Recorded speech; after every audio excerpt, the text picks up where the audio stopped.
RRB तरफ NTPC तरफ गोटे भल वैकेंसी आसी तो मुझे पूर्व वीडियो आलोचना करी केते वैकेंसी कौन थी +3 +2 पिला एज क्वालिफिकेशन एज लिमिटेड आपणकर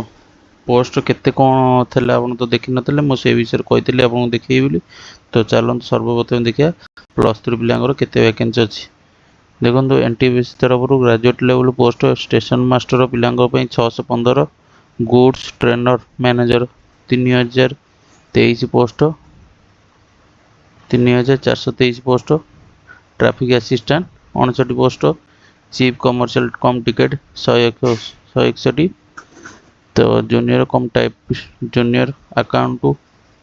असिस्टेंट कम टाइपिस्ट यहाँ हूँ 921 पोस्ट क्लर्क एंड टाइपिस्ट 638 तो ये जितक देखिले सबुतक graduate level plus graduate level post तो 5817 पोस्ट हूँ ग्रेजुएट लेवल तो अंडर ग्रेजुएट जो मैंने +2 पास करते से केते पोस्ट अच्छी तो चलो देखिए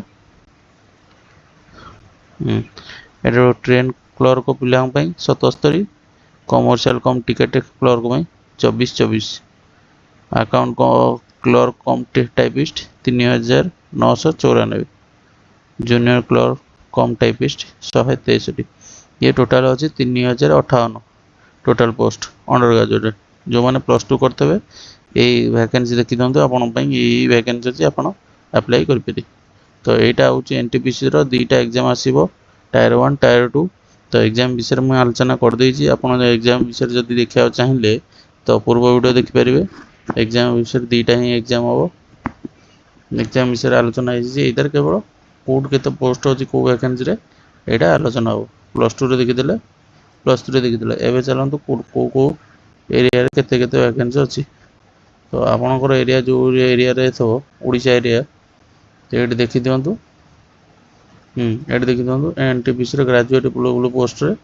आप जो जो एरिया थे देखिए यहाँ तो यहाँ हूँ ग्रेजुएट लेवल पोस्ट देखीदे अंडर ग्रेजुएट देखी दिंतु ये यहाँ हूँ +2 लेवल कौट कौट पोस्ट केते एरिया रे अच्छी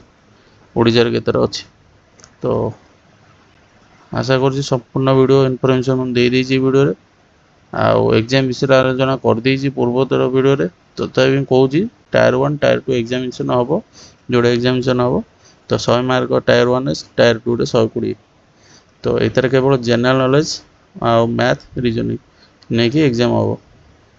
तो इंग्लिश नहीं आशा कर वीडियोटी संपूर्ण इनफॉरमेशन देजी तो रही जय जगन्नाथ।